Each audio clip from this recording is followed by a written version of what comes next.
Ladies and gentlemen, welcome back to the Gridiron Network Podcast. Post week 3, we had some great games this weekend. So, as usual, we're going to get into some game recaps. We got NFL Pick Ems, your guys' hot takes, overreactions, or reality. Harry, how are we doing today?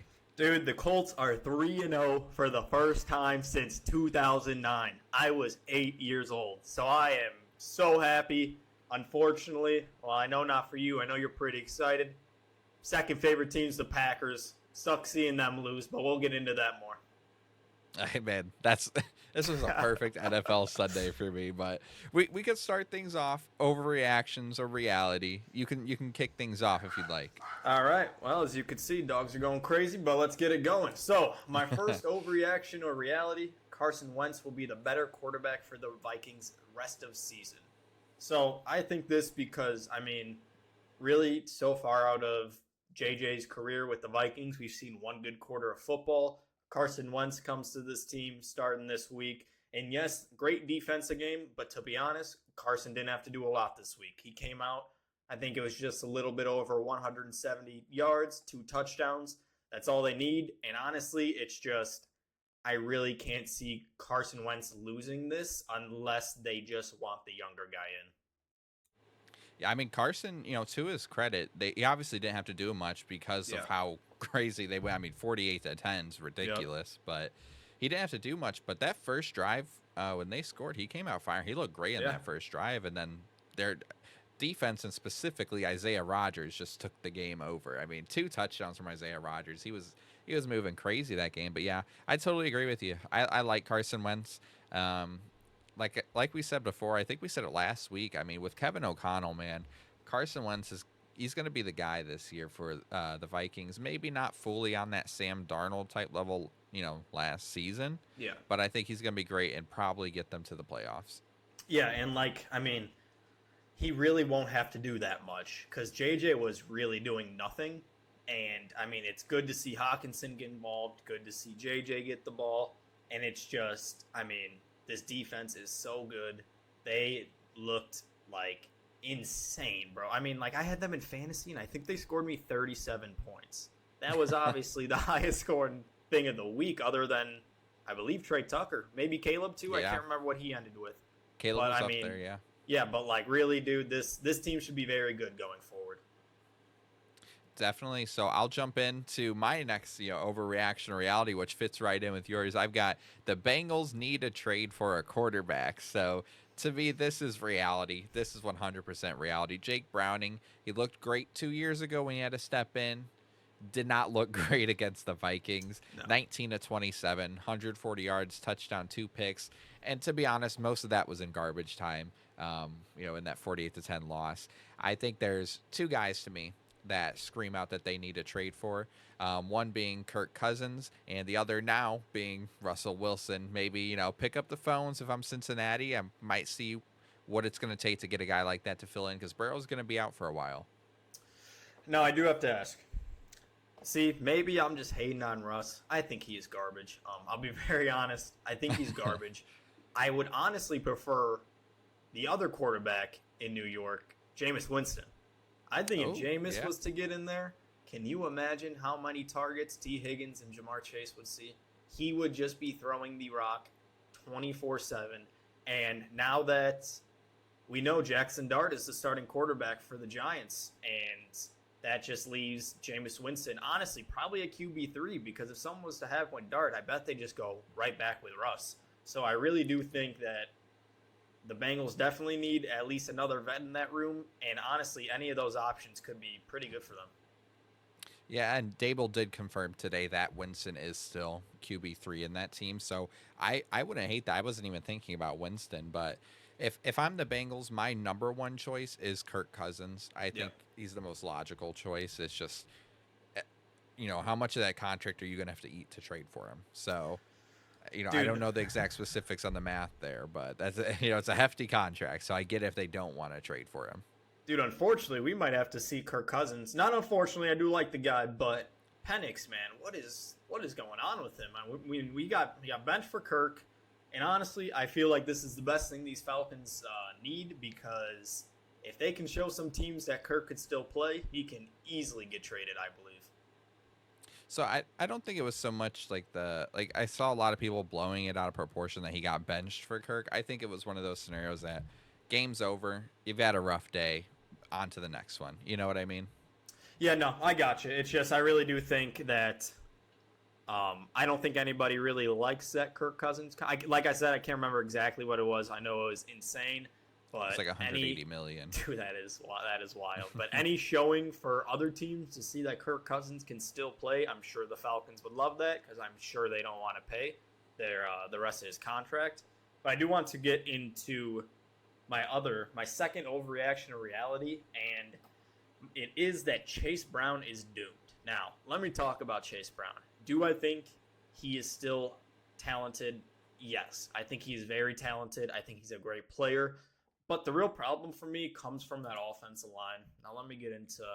I got some stats. So, since he's been on the team, their run block grades from PFF over the years 2023 ranked 22nd, 2024 29th, and now so far 2025 32nd. They cannot run. They can't block in general. It has been terrible for Chase Brown. He has more rushes for negative yards than he does for 5+ yards this season. Currently 1.98 yards per carry this season. He is tied for 10th in rushing attempts and 45th in rushing yards, only 93 by the way. And he's averaging, like I said, less than 2 yards per carry. And Brown has lost 54 yards before contact. It's just you have to block for the guy, man. Like some players with more rushing yards than Chase Brown this season, Baker Mayfield, Miles Sanders, Jeremy McNichols, and the great Russell Wilson. It's just it's terrible for him. If you go back, I saw this one from the fantasy footballers actually. If you go back to 2000, Chase Brown has the fewest rushing yards through 3 games of any running back ever to see 45+ carries. It is historically bad for him right now. And do I think he's just a year one or 1 year wonder? Not at all. But man, I mean, you can go to your local grocery store and probably find some of the people blocking for him because they've been that horrendous. I mean, it's similar to the Ashton Genty situation, right? Obviously, not as extreme of an example, but a lot of people hating on Ashton Genty, but you look at the stats, that O-line is abysmal over there in Vegas as well. It's not so much the runners, it's just the situation in front of them. When you're getting touched before you even leave the backfield, and you got these people that just, watch the stats, the box score watchers, right?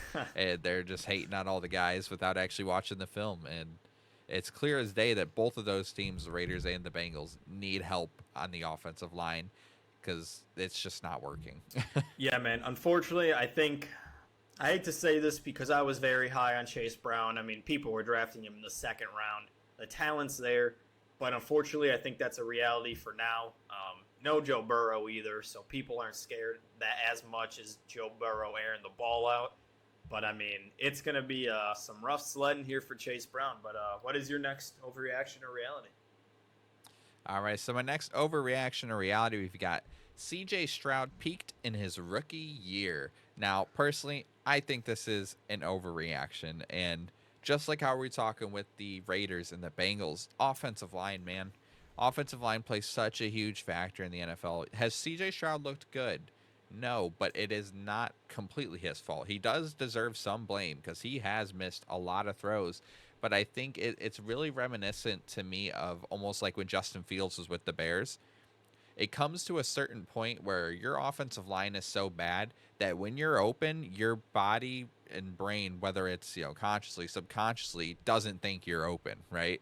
They just because you're so used to taking those hits and getting sacked and having so much pressure that on those rare occasions where you do have somebody open, there's just something off. You're missing a throw. You're forcing it. You're rushing it because you think in the back of your head, I'm about to get hit, even though you may not on that play. Dude, you just literally said everything I was going to say. Unfortunately, as a Colts fan, I do think this is an overreaction.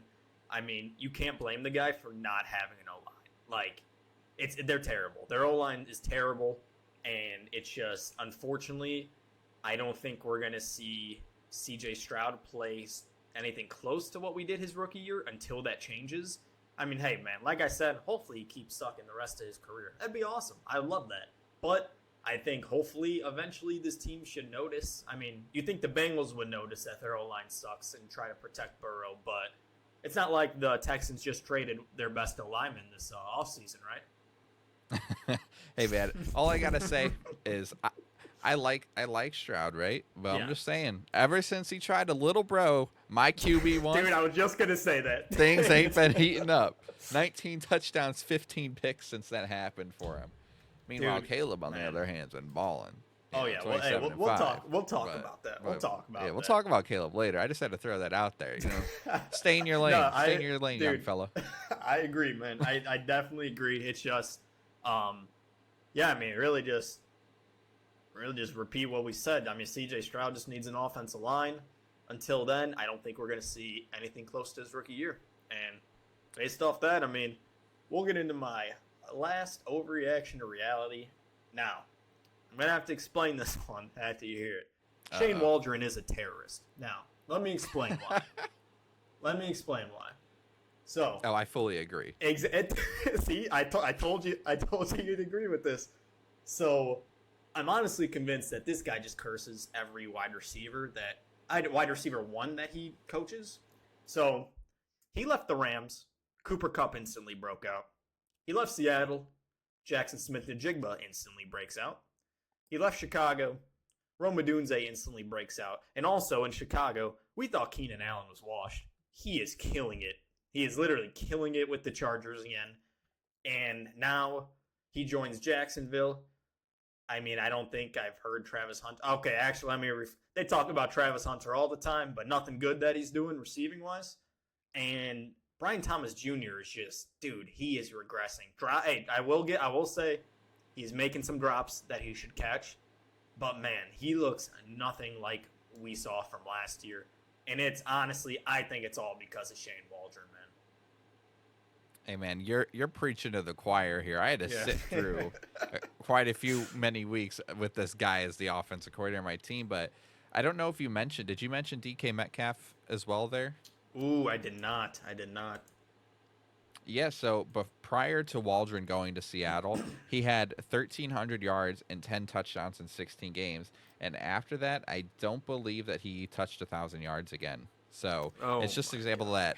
How does Shane Waldron continue to get a job, man? Because I like Liam Cohen as a head coach. Yes. I think he is going to be a good head coach for quite a few years, hopefully a long time for Jacksonville. I know you don't agree with that, but but it's just sometimes these decisions that new head coaches make when it comes to hiring, maybe it's just a thing of, I don't have experience doing this. This guy's clearly been around the block. He's got to be good at something. I just don't understand what goes through some of these new guys' heads when they're hiring, and they're just taking guys we've seen fail over and over again. I mean, Shane Waldron, you look at people like Chip Kelly. Dude, just Arthur guys Smith, that haven't worked Arthur out. Smith, too. Arthur How is Smith? this guy still? Exactly. Hey, I feel bad for DK because he had to go from Shane Waldron. Now he's in an Arthur Smith offense, man. It's just... Oh man, he's paying. What does he get? Do you know how much he gets paid a year? Isn't like 30-something million? It's too much. Up, dude. I know. It is up there. And let me pull this up very quickly. So throughout 3 weeks so far, you're 30+ million wide receiver. 7 targets week 1, 6 targets week 2, 4 targets week 3. It's just got to be getting the ball more than dude. that. Waldron and Arthur Smith shouldn't be banned from the NFL because they are just terrible. Just one point I wanted to bring up with how, we were kind of crapping on the, guys that keep getting chances to play devil's advocate. Maybe the reason that does keep happening is you get guys like Cliff Kingsbury, right? Yeah.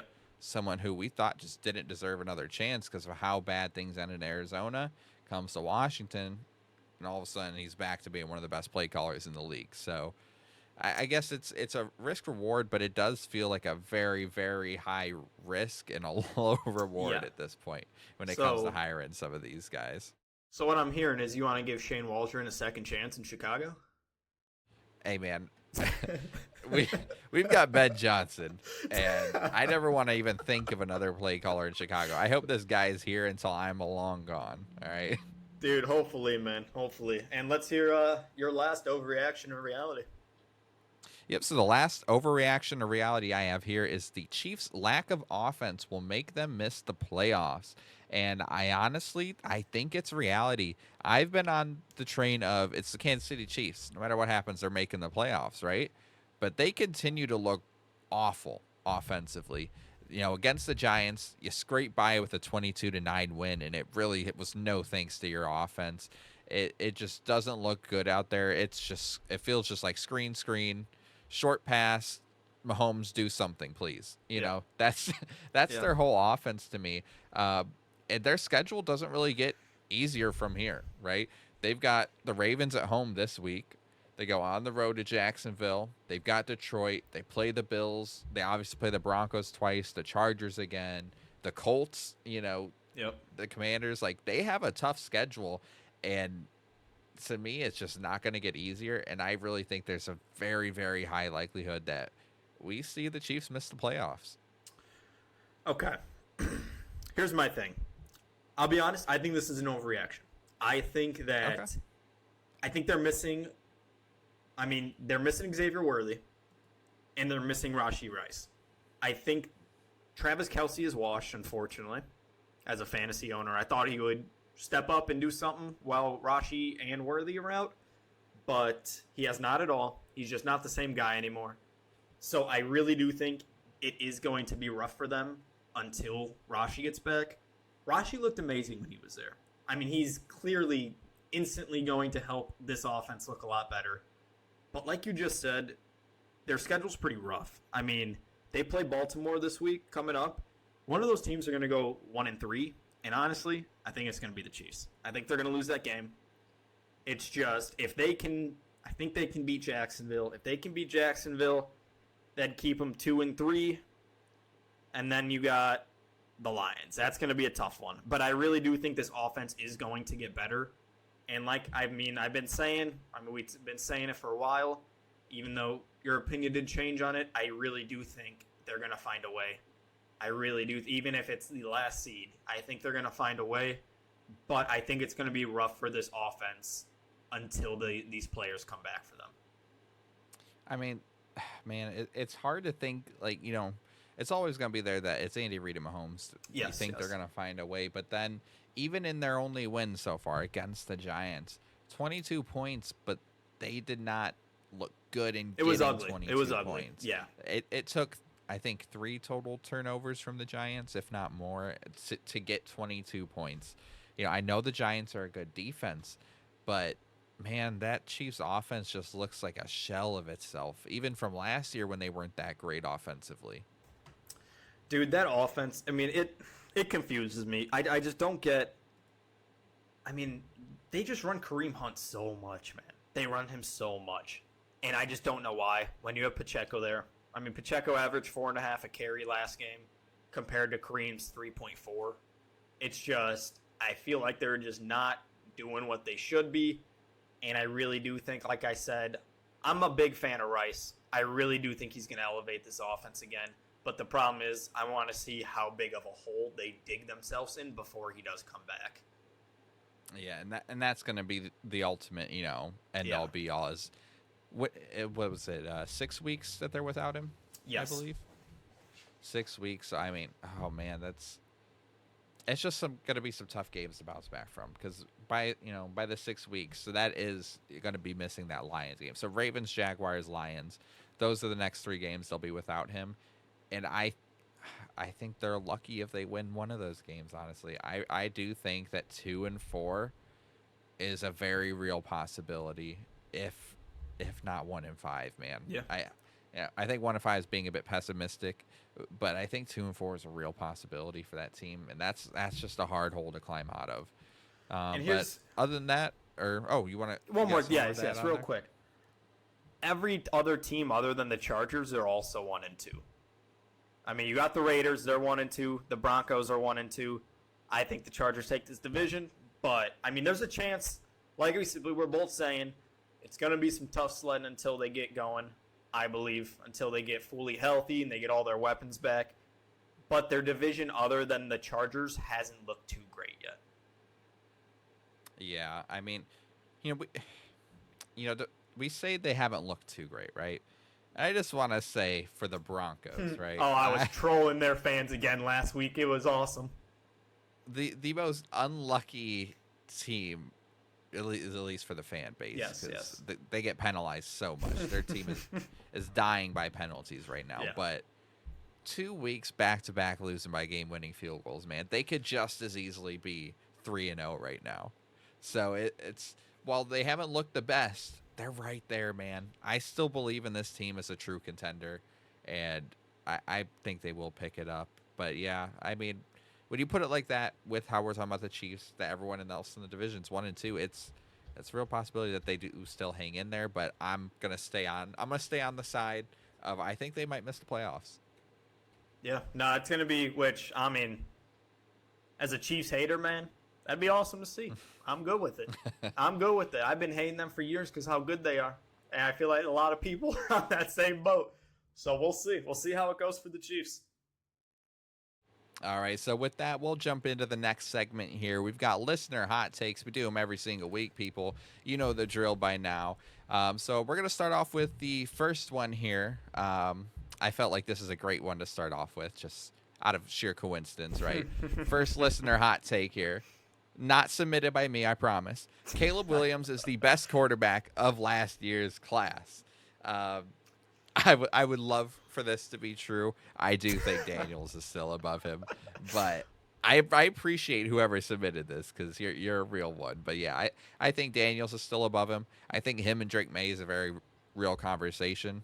Bo Nix, I like Bo Nix, but I do think Caleb has played better than Bo Nix, especially to start this year. Yeah. And then Penix is out of the question. McCarthy's out of the question. So I think he's the second best. At the end of this year, he may end up being the best. He's on pace to have a very, very good season. So, man, I agree with that. Oh, wait. Well, let me rephrase. I don't agree with the hot take. I agree with what you said. Yeah, unless Jane Daniels disappeared out of the league, I mean, I think he's always going to be the best quarterback of the class. But we've been talking the Bears, I mean, literally since the first episode, probably. If Caleb can just be consistent, if we can see this again and again, he easily has a chance to be the best quarterback of the class. But for now, for me, it's pretty easily Jaden Daniels. yeah, and I really don't think there's much debate there. Yeah. We will jump into the next listener hot take here. Number 2, we've got the Cardinals will win the NFC West. What do you think about this one? Oh, man. Here's my thing with the Cardinals. I think they need, I don't know. Okay. Who do you put blame for Marv being what he has been so far? Do you think it's just Marv, or do you think it's more of a Kyler or coaching issue? So I do think that a lot of it's on Marv, man. I mean, just real quick, have you seen what they've been calling him? Dude. Yeah, I was just going to say it. I was just going to say it. That is, I'm so happy that that's been going on because it's hilarious. Oh, poor Mitsubishi Marv. But I do think it is a lot of him is getting into his own head. Yeah. Because, and I think it's stemming from that even in his rookie year, Kyler wasn't getting him the ball. And I don't know how much of that's Kyler not getting him the ball or just maybe not being schemed to get the ball. But this guy, he needs to be getting the ball more. Even if he's having some dropping problems, you need to continue to feed him because the talent is there. Yeah. You guys are 2-1 in a tough division, right? Everyone's 2-1 outside of the Niners or 3-0. But this is a tough division. You guys are not Super Bowl contenders.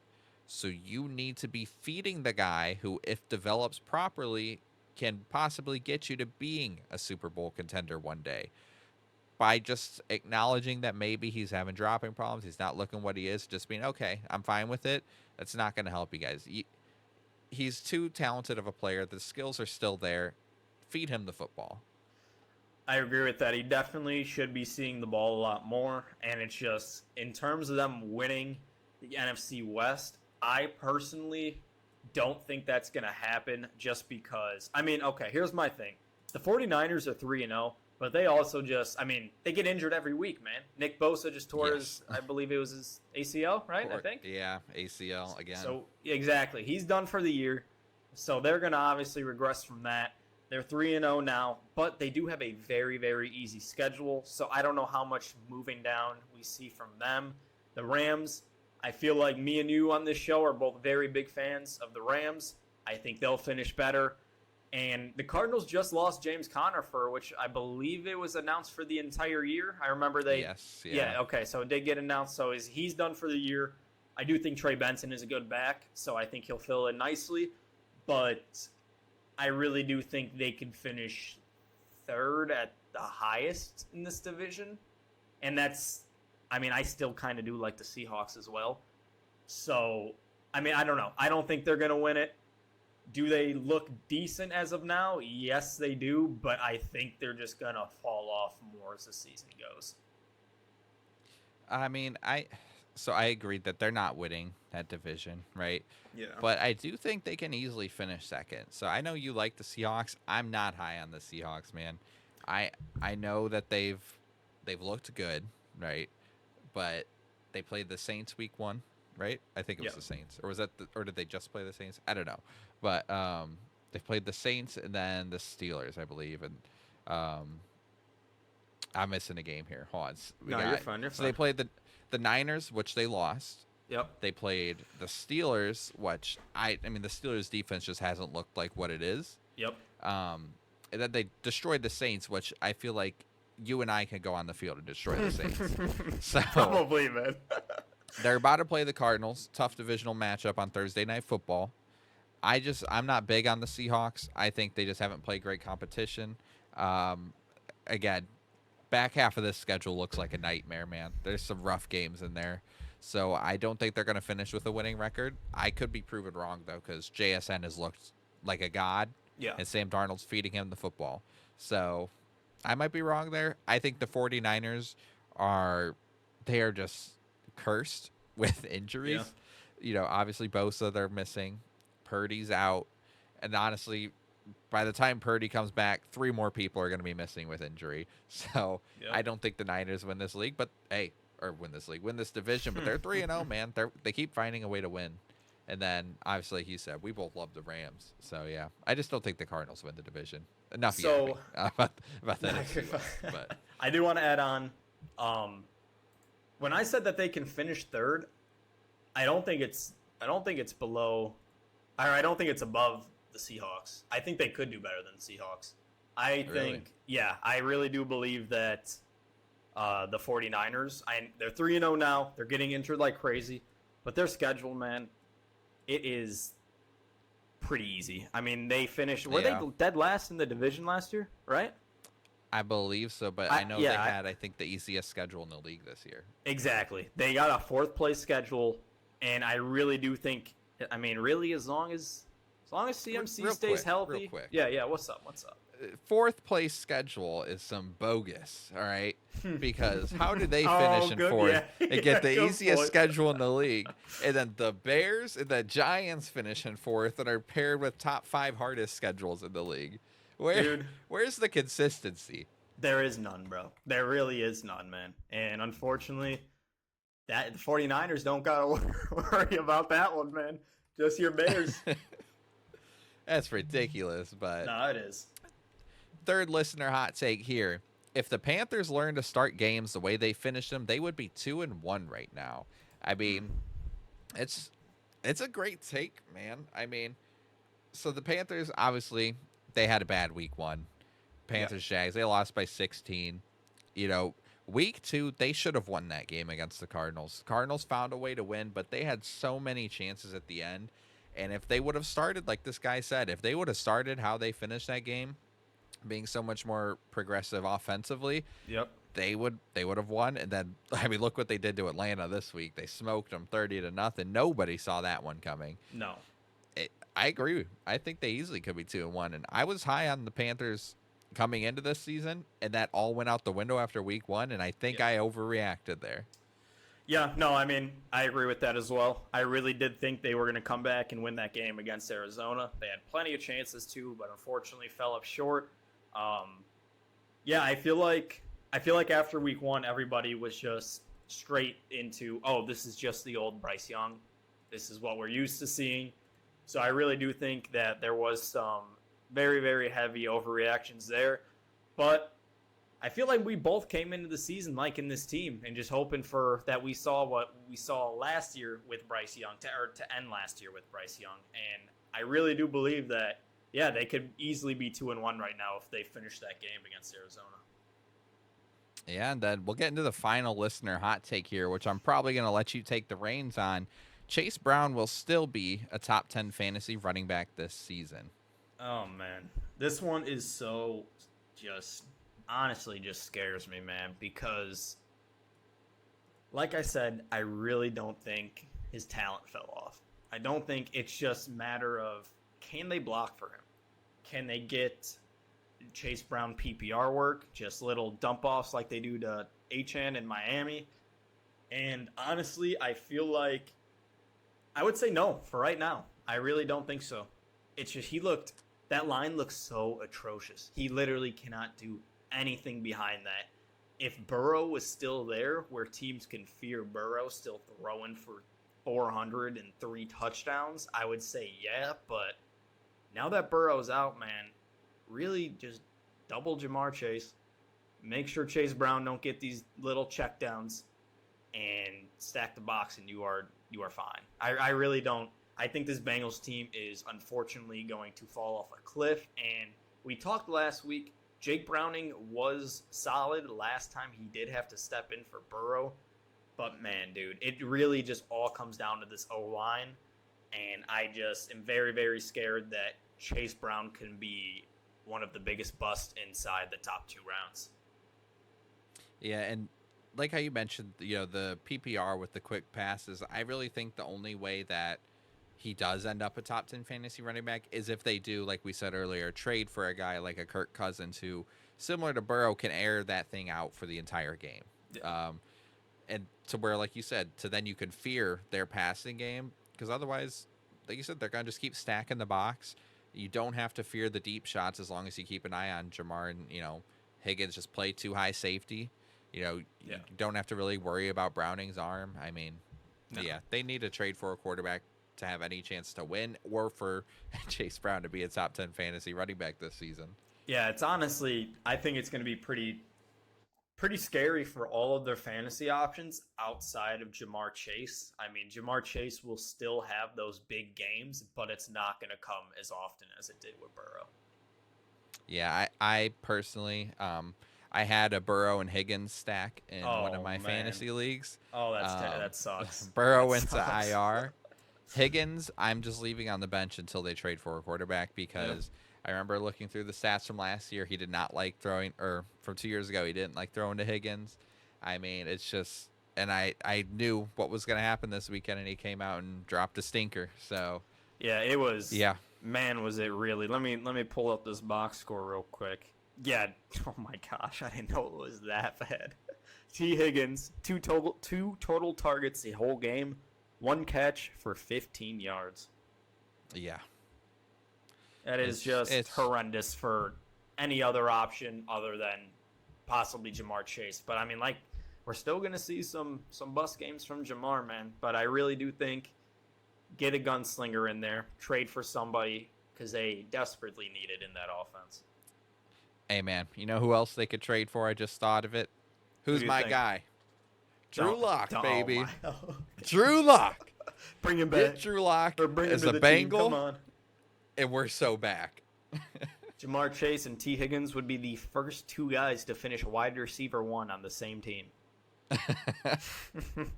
Dude, I love it. Oh, if he gets another shot, man, I would love it. But dude, well, here, dude. I know you're excited to talk about this one.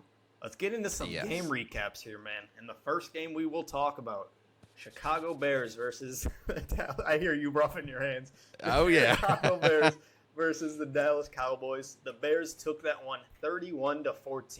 Now give me all your thoughts about that game. Hey, first and foremost, bear down, baby. Bear down. Oh, what a game. I mean, the flea flicker to Luther Burden. Oh, beautiful. Oh, my God. Like, just seeing the creativity from Ben Johnson, the trust he put in Caleb in this game to do something like that. before Swift almost messed it up. He hung Of that course. thing up there like an Yeah. alley-oop. But Caleb flat-footed threw it 62 air yards, which is the longest air completion of the season so far. And he did it flat-footed, man. I mean, Caleb Williams, 19 of 28, 298 and 4 touchdowns. And he had like 230 in the first half. Yep. So we really just pounded the rock in the second half, man. I mean, there was that one drive to get the final touchdown to put us up 31-14, I think. Where it was like a 12-play, 9-minute drive of just running the football down their throat. And we're not even a good run team. Swift, 2.5 yards per carry. Monangai, 2.7 yards per carry. But we were just pounding the rock, man. And that just unlocked the play-action game. Rome Odunze is Oh, man. amazing. 3 for Yep. 62 and a touchdown. Loveland, prior to getting hurt, had a big 31-yard catch. He is questionable for Sunday's game against the Raiders. I hope he can play, but if not, Komet also had a touchdown in this game. So I love this team. Tremaine Edmonds had 2 interceptions, I believe. Or no, he had 1 interception. Byard had the second interception. Or no, Edmonds did have 2 because Milton also threw a pick. I forgot about Milton I entering forgot the game. Milton came in there. But the only negative, there's only one negative I have to this game, and that was how Javonte Williams ran this team over again. Our run defense isn't there, but we bent, but we didn't break. I mean, Tyreek Stevenson, man, hats off. He played a game, dude. Yeah. For all the crap he's been getting, for how he's been playing, the 158.3 passer rating against him. He went out there with a chip on his shoulder, first drive of the game, took Javonte Williams' lunch money, man. He went out there and set the tone for that game. So props to him for stepping up. And if he can keep stepping up like that, I like Nashawn right there on the other side, man. I do think we still need to sign some corners, but maybe we aren't as screwed as I thought we were. I mean, you just hit the nail on the head with all that Bears side. So let's go straight to the team that lost. Now, unfortunately for Dallas, we saw, for some reason, CeeDee Lamb lined up as a running back. I was surprised his ankle didn't snap off after seeing what happened. High ankle sprain for him. And, dude, I'd like to say amount of weeks that he's going to be out, but everybody's saying different things, man. CD himself said he feels like he could play. Jerry Jones is saying Jerry Jones things. I feel like every day I see another quote about Jerry Jones and this injury, and I'm just like, dude, what is going on? But I think it's safe to say we'll at least see him miss this week, and I would say at least next week as well, because I really don't think there's been an official statement on that yet. I mean, Dak was throwing the ball a lot, man. He threw the ball 40 times. 31 of those for completions, 251 yards, a touchdown, and 2 interceptions. Then you said Joe Milton came in there, threw a pick. Javonte Williams, I mean, dude, he looks good, man. And I'll be honest, I feel like, at least in the fantasy world, and I'm assuming just regular NFL fans, they probably thought Javonte was done for. Through 3 weeks, he's looked very solid. And it's good to see him because if the Cowboys can get a running game going, I mean, now you are losing CeeDee for a little bit. But, I mean, if they can get a run game going, that just opens up the field more for George Pickens, which will be their wide receiver 1. And Jake Ferguson, man, 13 receptions. He caught 13 out of 14 targets, 82 yards, PPR monster. I think he's the tight end 1 on the year now from, I believe, just from that game. George Pickens, 5 for 68 and a touchdown. And honestly, other than that, nobody really gave you anything else for in-game or fantasy. I got Javonte. You could also throw on 5 receptions for 16 yards. So, I mean, that's just great PPR points. But, man, I mean, this Dallas offense so far has looked very which I feel like I really didn't expect. And now with CeeDee getting hurt, it's only going to look worse. But, hey, I've been crapping on Caleb Williams for a while now. And I would just like to say one thing. He played a great game. I would love to see. I feel like every time I talk about this guy, it's just about consistency.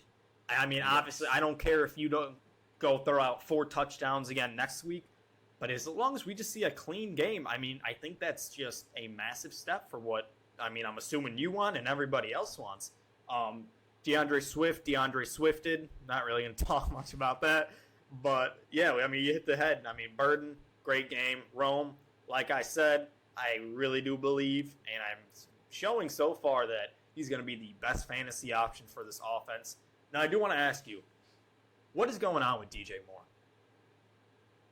Man, I think DJ Moore is just accepting his role in this offense. He's a decoy right now. He really is a decoy. He's still got a touchdown in this game. We're kind of trying him out wherever and however to get him touches. I do think it is still a possibility we do trade him at some point, but I think he's accepting, that Rome is wide receiver 1 now. I mean, after the game, I saw our social media team posting the game winning stuff and how much he was hyping up Rome. It does seem like he's okay with this role. I know he's got a little bit of a history for being a little prima donna. Yep. But it does seem like he's coming into his own of saying of this, I'm not the guy here anymore. I could still be when needed to be, but this is Rome's team in terms of receiving. So yeah, man, I liked what I saw from DJ this game. I didn't see him giving up on plays. I just saw him doing whatever he needed to do for the team. And it feels like Ben's really lighting a spark under some of these guys whose mentalities maybe weren't there from the previous regime. Yeah, and I believe right after last game, didn't Ben Johnson say in the presser, I don't know if it was just the post-game presser during the week, that their practices, he needs to see better. I can't remember the exact quote. But yeah. He said something. Yeah, what was it? Do you remember what he said? They weren't practicing like a championship caliber team. And that it was something along the lines of basically saying that nobody's spot was safe. Mm-hmm. And if you practice well, you're going to play well. And I think that was really shown this week when you look at the touches Luther Burden got, right? I mean, 3 for 101, obviously the huge flea flicker, but he played a lot of snaps in this game, a lot more than Zacchaeus, who still had 3 catches in this game. But Burden was on the field a lot. Loveland, prior to the injury, was on the field a lot. I liked what I saw in terms of personnel in this game. Yeah, no, I mean, I agree with you. I really do think that the team saw him say that, and I mean, we definitely saw it. They did a lot better. But like we say every week, just comes down to consistency, and I really do think next week is going to be a very big game for these Bears if they can come out and win. Yeah, well, hey, we'll get into the next game that I'm excited to talk about here. So Cleveland Browns 13, Green Bay Packers 10. This was quite possibly the greatest day of football in my life. Bears smoke the Cowboys. Packers lose to the Browns. I mean, Jordan Love got sacked 6 times. I was sitting there eating my snacks, enjoying that, eating my Buffalo Wild Wings. Ooh, it was a good. What's the order? Sunday, what do you get? Oh, I got the Parmesan garlic, man. Oh, can't go wrong with it. All right, I can't going. handle Sorry spice. To cut you off. That's the biggest I can do. Hey, no, ain't nothing great wrong with a little tasting, food great talk, taste. man. I don't mind a little food, a little game day food talk. Maybe it's got to be talked about more. But yeah, man, Packers just had no match for specifically Myles Garrett. Yep. Mason Graham looked great too, man. That D line is serious over there in Cleveland. Dude, I feel like I was very wrong last week, but I think I said it last week. I can't remember. I remember week 1, I said that this Cleveland team, I had them almost upsetting the Bengals, which they only lost by 1. And I can't remember if I said it last week, but I definitely thought in my head they ended up getting blown out last week. And I would have never picked them to win this game. I didn't even think about it. I thought the Packers were going to come out, dominate, but man, that defensive line made Jordan Love struggle so much, man. And let me get into some box scores. I mean, for the Packers, really nothing crazy. I mean, Love 18 for 25, 183 yards, 1 touchdown, 1 pick, sacked like crazy. I mean, Josh Jacobs averaged just under 2 yards a carry on 16 carries. Couldn't get it going at all. Matthew Golden was their leading receiver, 4 receptions for 52 yards. Yeah, seriously. And, man, I believe they get Christian Watson back this week, I think I saw. But really, other than that, I mean, Josh Jacobs saved some of his day, I guess, from it being a complete stinker. 5 catches for 44 yards. But, man, that offense was atrocious this game. On the other hand, Yeah, man, this one's going to be quick because nobody really did. Oh, actually, yeah, I know who I'm talking about. So Joe Flacco will start with 21 for 36, 142 and a pick. Didn't really do anything. Quinshawn Judkins. Dude, I was trying to get this guy in every league I can. And it's just, man, 18 carries, 94 yards, and a touchdown. Averaged 5.2 a carry against this defensive front of Green Bay. He is going to be a stud in this league. I am so excited to watch him.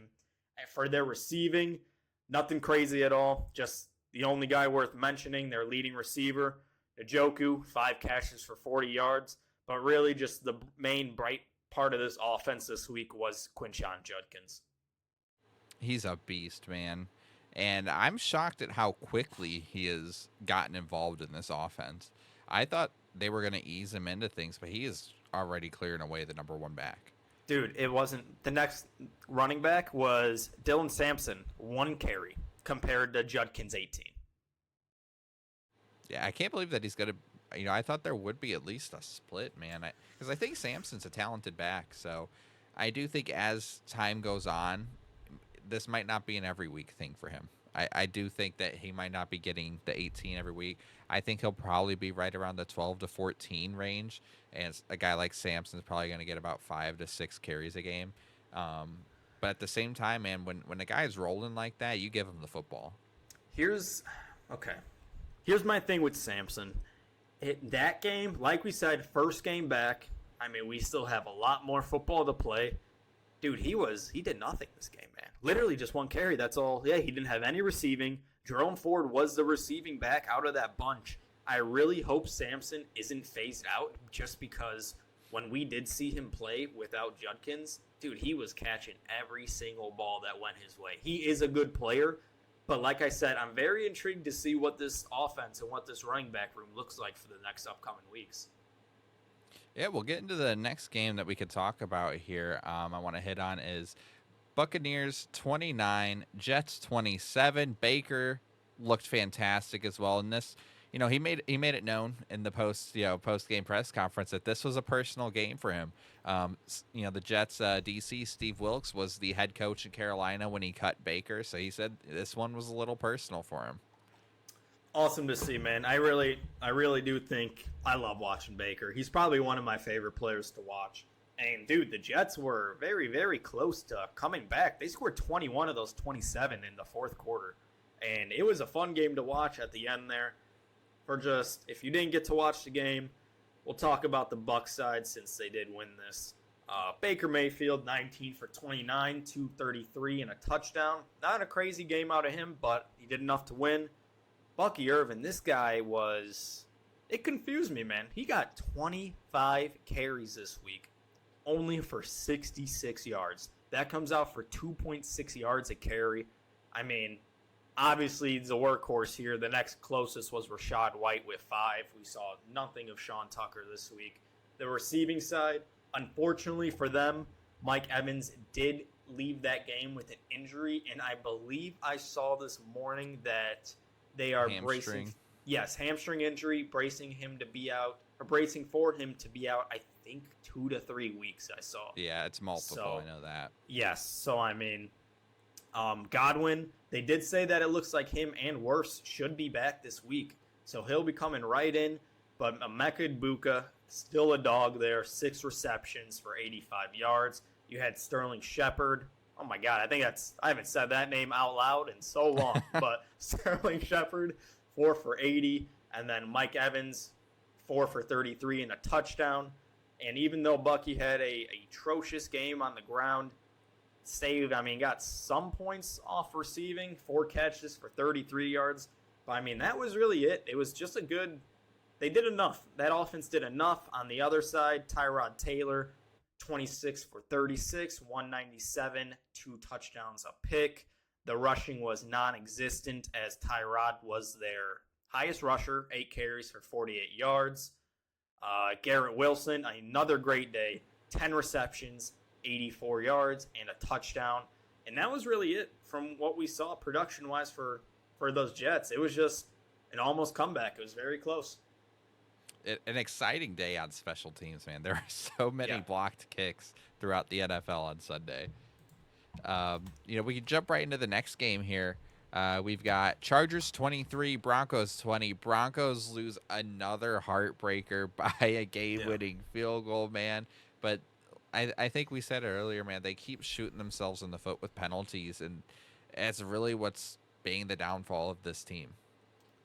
Yeah, man. I mean, hey, I'm not going to complain about what happened last week to them, but this week, very unfortunate for them. This was a game they easily could have won, but on these Chargers side, man, this offense is so fun to watch, man. It is. I'm so excited. I don't know if Madison Beer made Justin Herbert just turn into a top dog, but this offense is so good, man.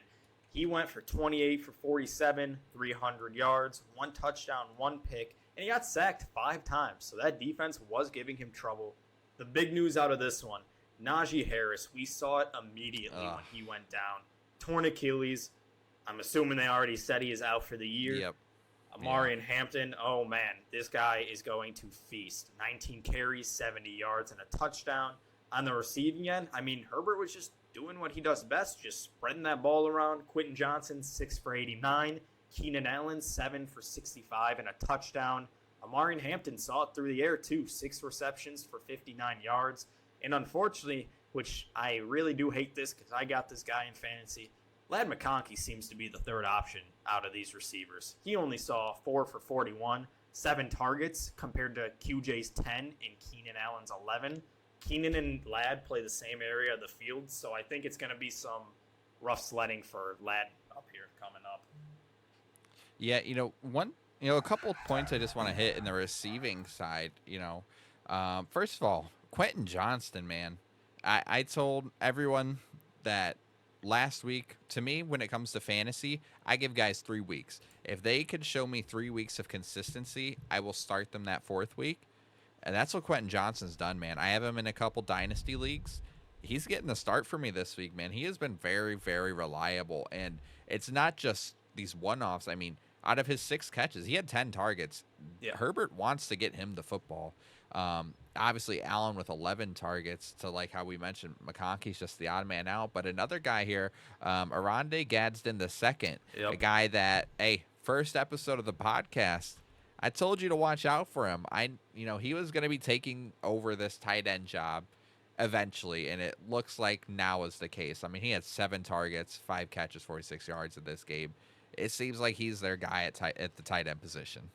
Dude, that offense has so many weapons, and it's going to be fun to watch. I do want to touch on real quick, then we go this next game. The Broncos side, I mean, it was a really quiet day from Bo Nix. Really the only stars of the offense this week. J.K. Dobbins, man, he looks good, and I hope he can stay healthy because when he does play, he is always pretty solid. J.K. rushed for 11 carries for 83 yards and a touchdown. And receiving, it was really just one guy, Cortland Sutton, 6 receptions, 118 yards, and a touchdown. And that's just very good to see after a very slow and honestly not too good-looking week last week. Yeah, and then, we'll get into the next game here. Another exciting game. Eagles 33, Rams 26. Now, keep in mind that even though it shows the Eagles won by a touchdown, it's not entirely the story of this game. Rams were lined up to kick the game-winning field goal, blocked by Jordan Davis. Jordan Davis picked it up, and, man, was that big boy moving. He was hauling. I don't think I've ever seen a guy that size move that quick, man. Yeah. I think they said he reached like 18 miles an hour top speed, man. Oh my dude! gosh. If I saw that coming towards me, I'm running the opposite way as fast as I can because you're getting ran I am over. Sprinting because that would be a terrible. Hey, we got another William the Fridge Perry on our hands, huh? Maybe. You've give him seen some the carries. tush push. Get Saquon out of there. You get Jordan Davis in on the tush push, man. Oh my gosh, it was a very, very fun game to watch. Like we just said, the Eagles ended that game with 33 points. They only had 7 in the first half, so it was really a good comeback win.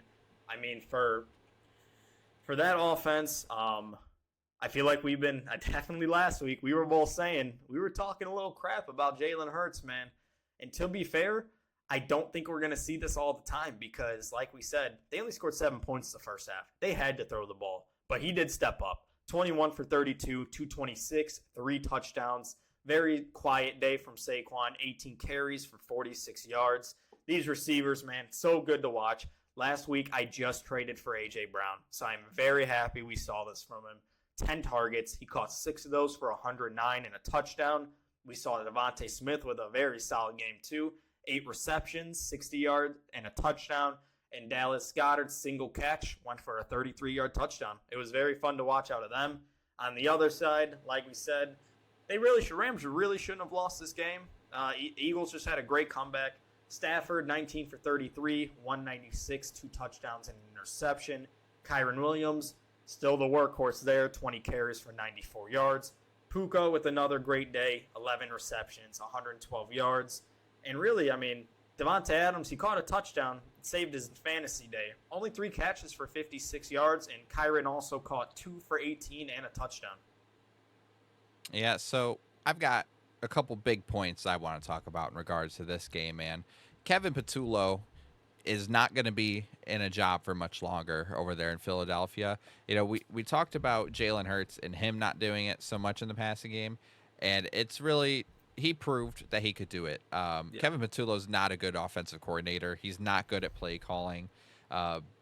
It's just you saw in the second half, right, when they were down and they had to start throwing. Hurts was slinging that thing. I mean, we all saw on the sidelines, Hurts was screaming, it felt like, at Kevin Patullo. He was letting him know. And then you have A.J. Brown after the game, post-game, he let his feelings known. He said, and I quote here, me personally, I truly believe we've got so many good players in this team, and at times you can feel like we're being conservative, and I don't think it should be like that. Let your killers do their thing and play fast and play aggressive.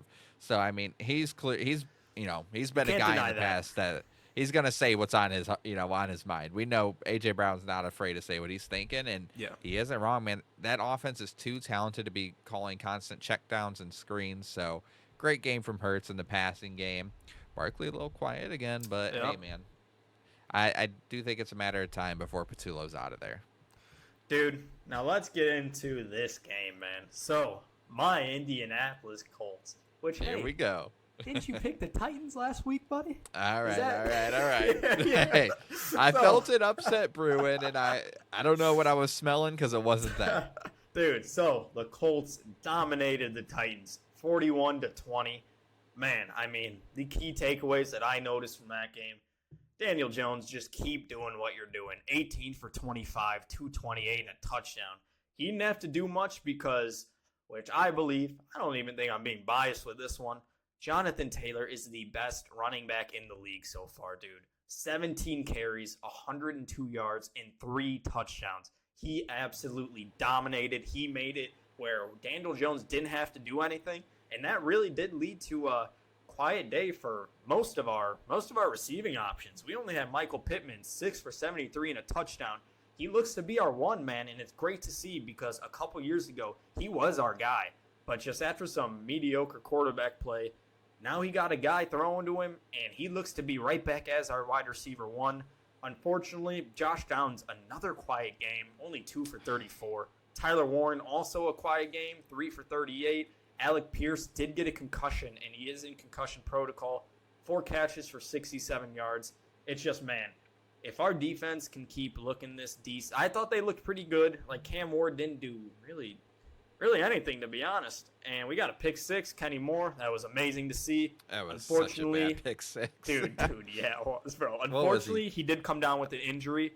He did, I'm pretty sure I saw he might be out a couple weeks. But we did just sign Mike Hilton from the Bengals Cincinnati, last year. yeah. Yes. So that'll be, hopefully a good fill-in for a couple weeks.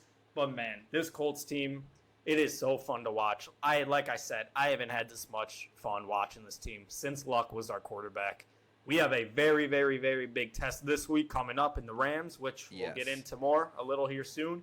But, man, it was so fun to see, man. What did you see from this Colts team this week?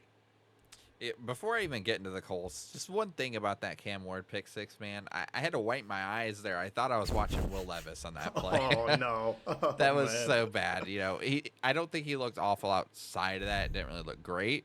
But, man, that was just one of those bonehead plays that you can make those as a rookie. This is the season to where you're allowed to make those bonehead plays. It's why I went off on Caleb earlier in the year because he was making those in his second year, right? You know, the first year you make those plays, but you don't want to see it. One thing, one last thing I want to say with the Titans, Callahan did relinquish his play calling duties. So interesting to see the Titans next week to see if they do look different, if they look better. But man, the Colts, hey man, I said this was their, my final test for them. They passed with flying colors, man. They're the real deal.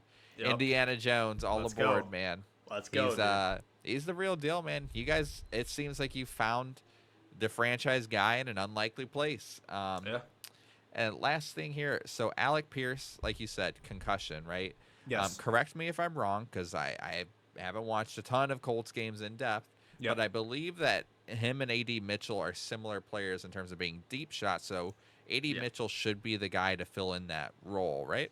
Yes, which should be very fun to watch because... Interesting, yeah. We need to go back to, when we had no football, just the offseason, the talk coming out from Indy was A.D. Mitchell, man. He was dominating in training camp. And now, with Pierce going down, this is his opportunity to step up and hopefully get a very good role in this offense. It's exciting to see, but other guy, Josh Downs, man. Yeah. It's so disappointing from a fantasy standpoint to see the lack of involvement in the offense because I was so high on him. I have him in Dynasty. I was so high on him, especially when Flacco was there slinging it. Oh, and it's just not been the same since. Is it a matter of him not getting open or just not getting the ball? Dude, he only saw 3 targets that game, man. That was the second least. Yeah, that was literally the second lowest on the team other than A.D. Mitchell. He saw 2 of them, and then right after that, it was Josh Downs. Like I said, it was going to be a slow passing day just because we do have Jonathan Taylor rushing for 3 touchdowns and over 100 yards. Yes, yeah. It's just, like we said, actually, I don't want to talk about next week game just yet, but really, there wasn't a bright spot on this Tennessee offense, man. Just anything to really point out. So, we really just could get into this last game, which was a very fun one to watch. So, last night's game, it was the Lions versus the Ravens. The Lions took that one 38-30. What did you take away from that game? What I took away from this game as a Bears fan is that the Bears could really use a guy like David Montgomery. Because David Montgomery, 12 for 151 and 2 touchdowns, 72-yard run, which should have been, a touchdown. Unhook the trailer, buddy. Should have been a touchdown there before he got caught. But he looked phenomenal, man. This Lions team, since that Week 1 Packers loss, have looked amazing. So, dude, Lamar looked great as well, 21-27, 288, 3 touchdowns. A lot of that was garbage time, though, on that last drive. Derrick Henry, quiet day and another costly fumble. You're hoping he's not a guy who historically has a lot of fumbles. It's been 3 weeks. It's more than likely an anomaly, but something to keep an eye on. Is this going to be a theme all season or just early season jitters? Dude, he got stuffed on the 1-yard line 3 straight times, dude. That was, how often do you see that, man? Because really just... Rarely.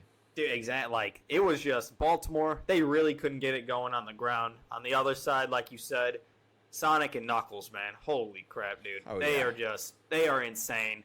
They combined for 218 yards and 4 touchdowns with 34 carries. That was just their key to victory. Just keep pounding the rock. Amon-Ra St. Brown, back-to-back, pretty good performances. 7 receptions, 77 yards, and a touchdown.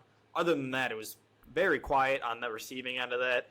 Jared Goff had a pretty Jared Goff game. Did what he had to do. 220 for 28, 202, a touchdown. And, man, on the other side, I don't know where this came from. Mark Andrews, 6 receptions, 91 yards, 2 touchdowns.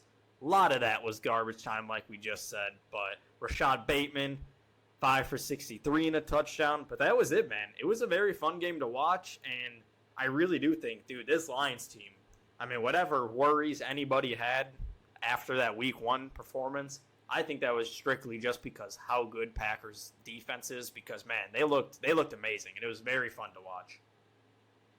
For real. Oh, man, this Lions team, I think they're going to be just fine without Ben Johnson. Hey, Might be a little early to tell, but everyone talks about the Kyle Shanahan, the Sean McVay tree. We got a Ben Johnson tree coming, or Dan Campbell tree. Hey, Dude, hey, let's see. Hopefully for might you. be the thing. Yes, that's gonna do it in terms of game recaps here. So next up on the list, everybody's favorite. We got week 4 here, man. That's crazy. We're already man. in week 4. Yep. Feels like football just started, but Yep. week 4 NFL Pick Ems. Harry, you wanna list yours off first?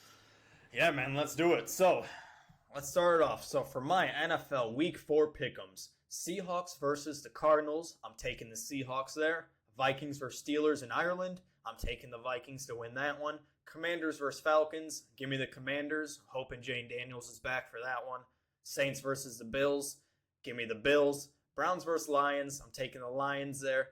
Titans versus Texans. I think we see the Texans get a win. This will be it, hopefully. Panthers versus Patriots. I'm taking the Patriots. Chargers versus Giants. I'm taking the Chargers there. Eagles go to Tampa. Give me the Eagles there. I think that's going to be a good game, but I think the Eagles are going to come out with it. Packers versus Cowboys. Give me the Packers there. Ravens versus Chiefs. I think the Ravens send the Chiefs to 1-3, man. So I'm going to take the Ravens there. 49ers versus Jaguars. Give me the 49ers there. Bears versus Raiders. What do you think I'm going?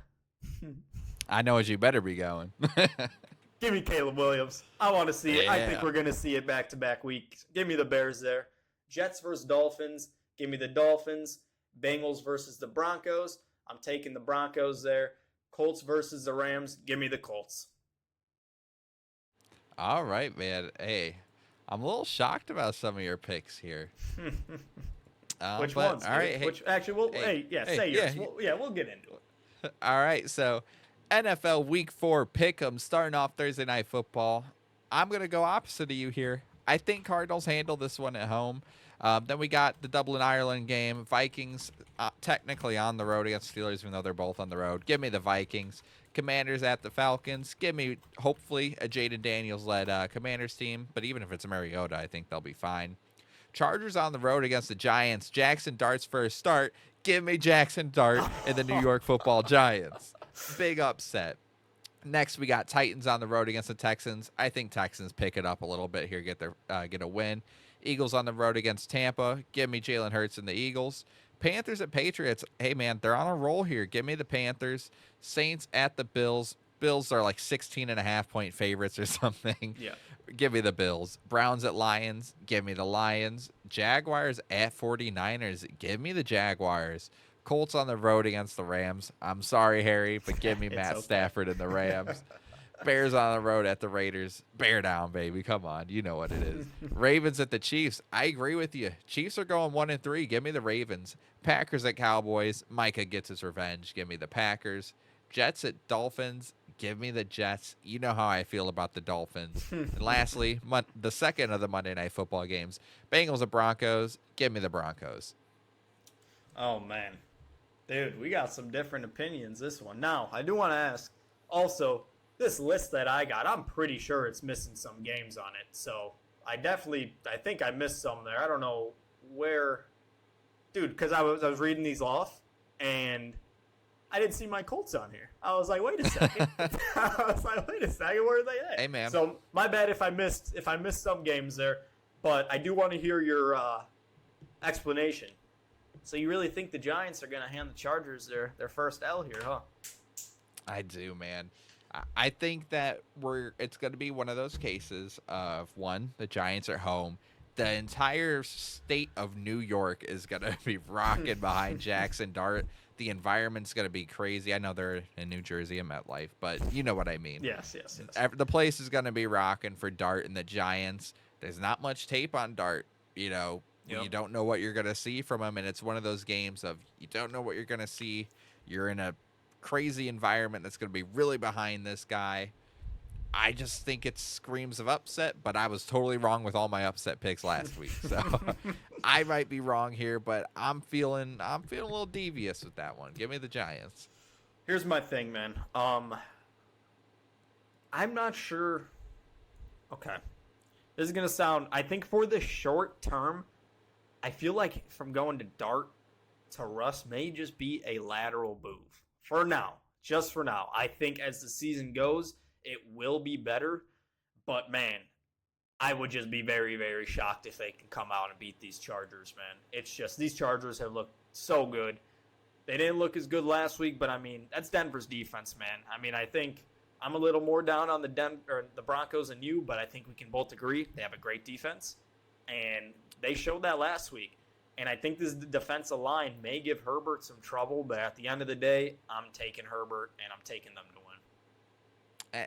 I don't blame you at all there. I'm just feeling a little crazy with my upset of the week there with the Giants. But next game here, real quick, Titans-Texans. We both think Texans get this one on the road or at home with the Titans on the road. But I do, just interesting thing to watch in this game is going to be Callahan handing over the play calling duty. So excited to see how the Titans offense looks. Could be another upset there. Yeah. I mean, I just think if there's one team for these Texans to figure it is a division game too. It's going to be close, I think. If there's one team that they can figure it out against and maybe don't need a great offensive line, I think it's this game. I think this this Houston defense is still scary. I think it's going to be giving Cam Ward some trouble. But at the end of the day, I think we see the Texans getting their first one. We'll talk about the Thursday night game here because we're on opposite sides, and we're going to hit on some of the other ones where we're a little on opposite sides just because we're getting a little pressed for time here. But Seahawks at Cardinals, Thursday night football. This screams Thursday night football to me, man. Just Seahawks Cardinals just feels Thursday right on a game Thursday. Of all time. But you're taking the Seahawks. I made it clear I'm not high on the Seahawks. I'm not crazy high on the Cardinals either, but I just think when I'm looking at games like this and I'm not sure where to lean towards, give me the home team.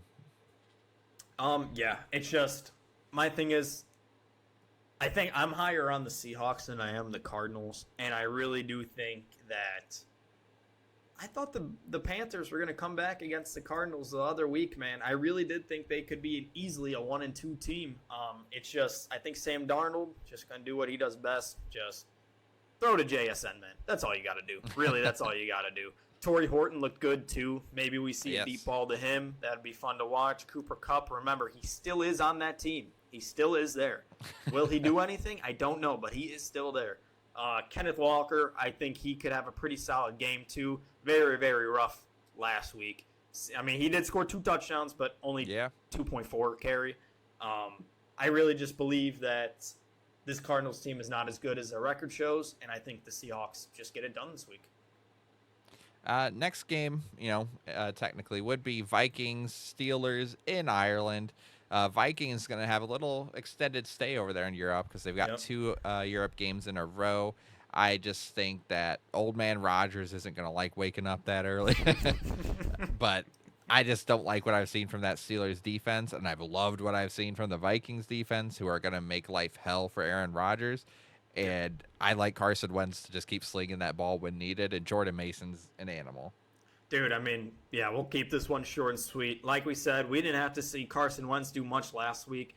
And if this defense does keep looking this bad as the Steelers has been, Jordan Mason averaged 7.3 yards a carry on 16 carries last week. He is a dog. And honestly, don't be surprised if we see another not crazy game from Wentz, strictly because he doesn't have to do that much. Wouldn't be shocked at all, man. Next game here, Commanders at Falcons. Don't know if we're going to see Jaden Daniels. He is still listed as day-to-day. So by the time this podcast comes out, he may be listed as healthy or inactive. We don't know at the time of this recording. But regardless, man, I still think Mariota can lead them to a win. I like the Falcons, but it's just coming off of last week with such a brutal loss, it's hard to put any faith in that team right now. Dude, I agree with you, man. Unfortunately, Michael Penix has just not looked at all to what we saw him end the season. He didn't do anything crazy to end the year last year, but he looked decent, and we just haven't seen that at all. Their offense is straight Bijan, and I just really think the Commanders take this one, and really with ease, to be honest with you. Next game we'll get into here, Eagles on the road against the Buccaneers here. We both agree again here. Eagles are going to take this one. I just think that while I like the Buccaneers, I love what Baker's doing there. I just can't bet against the Eagles, man. I know we did last week, but Yeah. especially after pulling off a win like last week. I mean, Eagles are 3.5-point favorites here. Maybe don't cover the spread. I do think it's going to be close, but I'm taking Philadelphia. I picked the Eagles. This is my possible upset of the week. I'm going with it. Okay. I think we could, like I said, I love watching Baker play. Will he be missing Mike Evans? Yes. That offense may be missing or might be a little slow, but if I think there could be an upset out of any of these games, I will be choosing this one. But for the sake of my pick'ems, like you've been saying, we doubted the Eagles last week. I mean, your friend's probably going to be happy to see we both got the Eagles winning this one. So shout out to him. Unfortunately, I just want to see if Jalen Hurts can just – I mean, are they going to let him throw the ball, man? You said their OC's They trash. need to. Dude, I really do think they need to because, man, those first 2 weeks, that man was getting – hey, I was slandering him the first 2 weeks. It's just we see he can still air this ball out, and hopefully they do, but I really do think this is going to be a very, very much of a closer game than people think. One last thing I just want to add there is, speaking of my friend, he did mention when we were watching that game that it almost felt like that coming out of halftime, maybe Sirianni took over play calling duties. Obviously hasn't been confirmed or anything like that, but it did feel like a real shift in terms of the play calling in the second half versus the first half. But we'll get into the next game here. Yep. Panthers on the road at the Patriots. Patriots 5.5-point favorites. I went with the Panthers. You went with the Patriots. We're both, I was so close to picking the Patriots. I actually changed it right in the middle of the recording this podcast. I flipped to the Panthers. So, I mean, I did that last week. I flipped to the Broncos, and I should have stuck with my gut. So maybe I should stick with my gut again. But, hey, man, something's telling me Panthers are about to go on a roll. All right, here's my thing. This was probably very, very 50-50 for me when I was picking this. At the end of the day, I'm just going to roll with Drake May, man. Well, look at that little rhyme I just cooked up right there. What the heck? but no, seriously, just give me I think Drake May is going to do enough for them to win against this Panthers team, especially if this Panthers team starts slow like they have been. Next game here, all we're going to say about this one, because we both took the Bills over the Saints, 16.5-point favorites. If you bet the money line, minus 1,600 odds for the Bills. Holy this is a crap. game I'm not touching when it comes to betting because, wow, man. But, yeah, that's it for that one, man. Next game here, Browns at Lions. We both took the Lions. Lions are 9.5-point favorites. Don't be shocked if the Browns play this one closer, especially coming off of a win like they did against the Green Bay Packers. Yeah, man. I mean, I feel like I've been saying this every week. The Browns have a very good team. And if they had a good quarterback, this team can do very, very good things, I truly believe. Hey, they got a good quarterback. Dude. I'm putting it up right now. You can't see. Perfect timing, baby. Oh, dude. Put him in. Yeah, I was about to say, unfortunately, we never get to see the guy play. So we won't know because they think Dylan Gabriel's better and he's getting playing time somehow. So, but hey, like I said, we've already talked about this game. I think too much. I think the Lions win this one and pretty easily, to be honest. Next game we got here, Jaguars on the road against 49ers. 49ers are 3-point favorites in this game. I went with Jacksonville. You went with San Fran. I just think that I know we were just crapping all over Shane Waldron at the start of this podcast, and rightfully so. Deserves it. But I just think when all's said and done, man, Niners are banged up like crazy again. Yeah. And I just think they've kind of squeaked out their wins with Mac Jones as starter. Not that Mac Jones has looked bad, but they've duked it out with who they just played, the Cardinals in an ugly game. They duked it out with the Saints of all teams. I just think a team like the Jaguars is going to take advantage of that on the road. Okay, now here's my man. I'm trying to see the news on Brock Purdy. I think he is still out this week. And I know Mac Jones did get banged up. See, now I got a little thing with these 49ers. Dude, I go in CMC in almost every fantasy league, dude. It's crazy. So I do get a little biased towards these 49ers. They're undefeated right now. And is that a little lucky? It might be. But hey, they're undefeated at the end of the day. I just don't think that the Jaguars are going to do enough personally on offense. It's just, dude, their offense is just so dude. Like, I don't know. I'm just not a big fan of the Jaguars. I know you are. I know you've been a big fan of them. Literally, probably since episode 1, I'm pretty sure, right? Yeah. You were, yeah, I was about they to were my say. dark horse. Exactly. Yeah, I was going to say, I'm pretty sure you've been really big on them.